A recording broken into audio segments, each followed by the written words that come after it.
Thanks for watching. Go ahead and click the subscribe button and the bell icon so you get notified of each new video as it comes out. Hey everybody, I'm JJ Johnson. You're watching Reality Survival. And right now what we're going to do is we're going to talk about the RuleTheWasteland.com survival fishing kit. Now you guys probably are subscribed to Eric's channel over at the Lord Humongous, and he has done this he's doing kind of a short run venture to see, how folks would, or if you're interested in survival fishing kits. And he noticed something that is kind of a good point, in that the fishing kits, the pre-assembled fishing kits that are out there for like survival bug out bags, get home bags, those kind of things, whatever, are kind of lacking a lot of times. And so he thought he would put something together and see if he could sell some. And so we're going to take a look at it today. I've looked through it and I think it's a pretty good kit. I'll offer a little constructive criticism, maybe some stuff that he could change on the second run or whatever, but it's really pretty minimal. I think he's done a really good job. So with that, let's go ahead and just break this open. Now, one of the things that I noticed right away is pretty cool is that it comes in a little metal can, and it is a twist top can, so it's nice and sealed up and reusable and all that kind of stuff. A lot of those cheaper tins, the sides dent in and stuff like that, and they're real easy to use and everything. But this is a nice little tin. Obviously, you could use it to make char cloth. Did I say that? Yeah, anyway, you could use it to make char cloth if you needed to. But it holds the stuff in here, and there is a little bit of extra room in there where you could get a couple of other little items in there if you needed to. So one of the good things about this here is that, and I guess this is something that he noticed when he was developing it, and that is that a lot of kits don't have a whole ton of fishing line. And so he's got these little reels of fishing line. This is 30-pound test, and the length is 30 meters. So that's a lot. That's a lot of fishing line. And the reason that's important for a survival fishing kit like this is because when you're using like a hand line and stuff like that, it's really easy to get caught up on stuff. And you end up, losing a hook or a worm or whatever, and breaking the line and stuff like that. So it's kind of cool. And not only does he have one good size spool, he's got a second one on there as well. And this one is 15-pound strength, and it's 50 meters. So what's that? A total of like 80 meters of line. That's like what, 240 feet or something. So that's pretty cool. I'm trying to see if he's got the total. But yeah, I'm terrible at math, but yeah, something like that. A little over 240 feet. 260 feet actually. There it is. I knew he had it in there. All right, so that's a good thing starting right off the bat, right?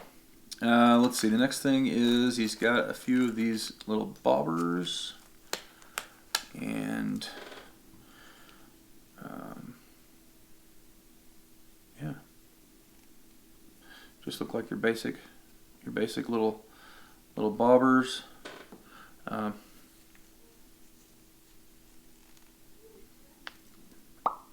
Boom. There you go. 3 of those. All right. So the next on the list is 12 bobber stoppers. And I guess he's got, what has he got in there? 6 large and 6 medium sizes on those. Boom. I'd never actually seen these before, so I'll have to see how to use those. I'm not super duper familiar with them, but anyhow, and I'm not a huge fisherman, but I have spent, as a SEER instructor, I have spent quite a bit of time doing survival fishing, hand line fishing, and fishing for little brookies and different things like that, and then kind of the survival kind of fishing methods. And I think it's fairly well outfitted for that task. So then he's got some additional lures in here. Looks like he's got, let's see, 1 fly lure, 3 glow-in-the-dark grub lures, 2 crappie lures, and 3 single-tail grub lures, and then 1 2.5-inch minnow lure. So, yeah, there's a little package of some of the artificial lures. Then he's got, how many of these swivels? 3 barrel swivels with the quick clips. And let me on the big hooks here. We've got 10 large hooks, sizes 2.0, 3.0, 4.0, 5.0, and 6.0. So a package of 10 fairly large size hooks. I mean, those are some monster hooks there. And then he's also got a package of much smaller hooks, and there's ranging from smaller to medium ones. And this was the point of a little thought of criticism that I would offer him, although I don't think it's really that big of a deal, is these little guys, these little bitty tiny hooks, little bitty tiny ones. You can see it. Those are the best ones to put in there, and I say that from the standpoint of you can, how did it go? You can catch a big fish with a small hook, but you can't catch a small fish with a big hook. And that's been my experience, is that and the little brookies, little trout, little shad, whatever you want to call them, in small mountain streams and different things like that. You really want to have these small hooks, and then also some kind of like a little small like berry or some very small piece of bait, maybe a small little worm, or something small on there, because their mouths just aren't that big and they can't get up around it. So they'll try to nip at it and hit it and all that kind of stuff, but they can't actually get hooked. So having these is a good thing, and my suggestion would be to put a little bit more in there, and then maybe some really small like fish egg, like artificial fish egg type bait or something along those lines that are real tiny, that'll work really good on these small hooks. But you could easily add a package of those in there, and it would cost like nothing. It wouldn't be any big addition.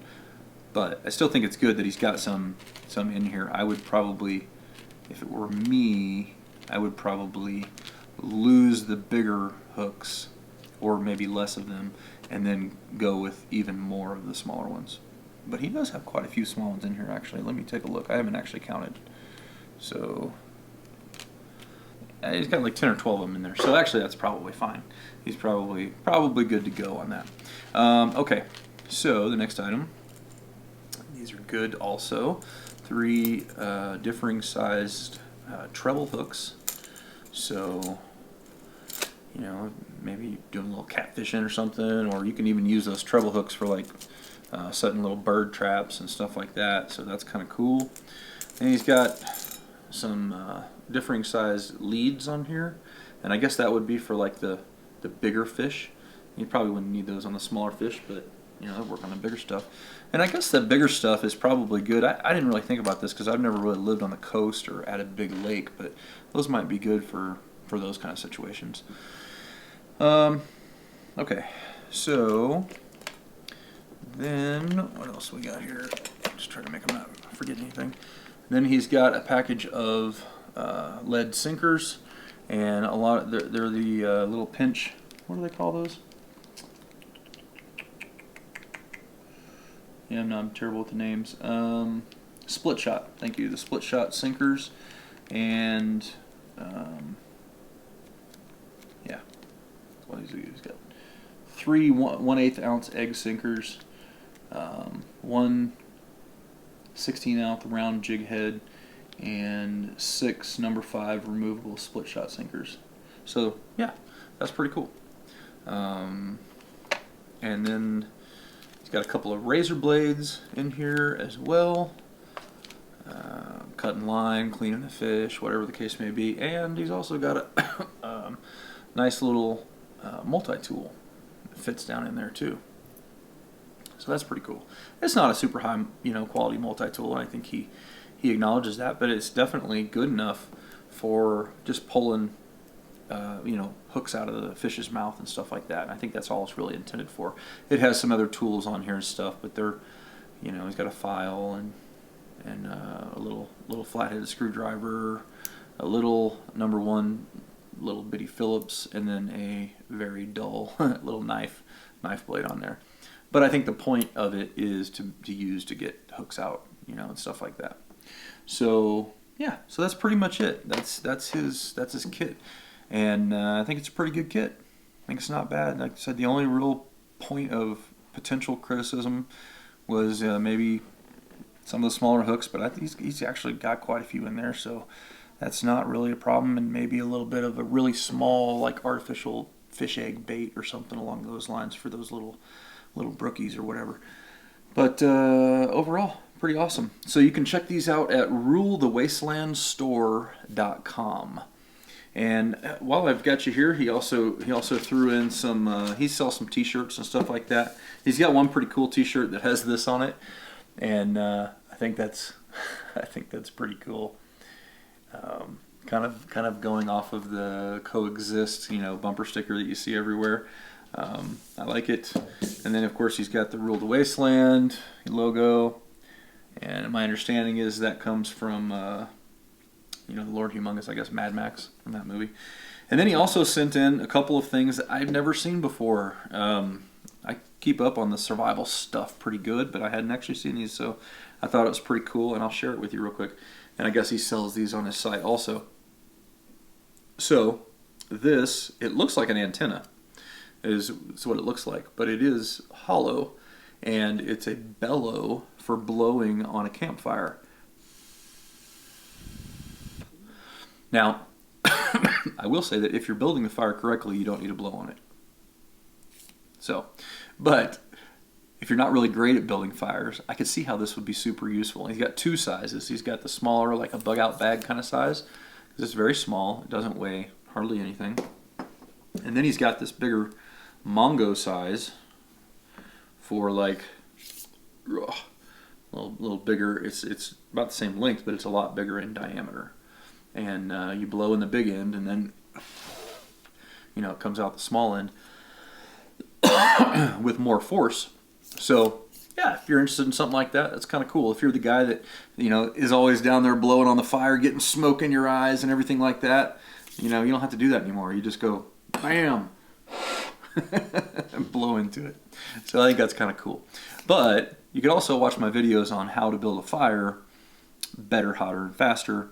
And then you wouldn't really need these. But if not, get these. They're cool. So anyway, check him out. If you guys haven't subscribed to his channel before, you should subscribe. He's a very level-headed guy. He thinks about the information he presents, and he presents it in a logical manner. And his video, one of his videos was one of the early prepping videos that I watched. And the way that he laid out the idea of high probability, low impact disasters as opposed to low probability, high impact disasters, and kind of this little matrix that he had out here made a ton of sense to me. And you should definitely try to find that video, and I have no idea what it's even called. But I'll see if I can get the link to it from him, and I'll put it down in the description below. But he was talking about how to prioritize, your prepping and all those kinds of things, and it was a super intelligent video, and I think it made a lot of sense. So anyway, he's got lots of good stuff. Definitely go check him out. The price on this, let's see here, is oh man. You can also get it on Amazon. I'll throw a link down there, or on rulethewastelandstore.com. And I want to say it's like $25, but I'm not seeing it on the information here, or at least I'm not catching it right now. He did want me to tell you that he's doing a limited initial release, only about 70 of these. And if Amazon is sold out, check his online store. He'll fulfill all the orders placed at the online store in April, but after the first 70, they'll be back ordered, and it may take a couple of weeks to deliver. So, and that's so he can order more supplies and make the other kits and stuff like that. So after April, he might not sell any more. Just depends on how it goes. So anyway, fishing kits. I think they're highly overlooked. I think it's one of the items. I just did a video on overlooked items just the other day, and the bonus item that I was going to put in there was fishing kits and fishing supplies and stuff like that in general, because I think people forget about it a lot. And it's a very good and not necessarily easy way to procure food, but if you practice at it and you know the techniques and stuff, it can be an effective way to get food and get calories for your body in a survival situation. So fishing kits are good. Anyway, guys, check his channel out. As always, I definitely appreciate it when you click the thumbs up button, when you share it with your friends on Facebook and Twitter, and don't forget to live the 6 Ps. Proper prior preparation prevents poor performance. Stay safe, guys.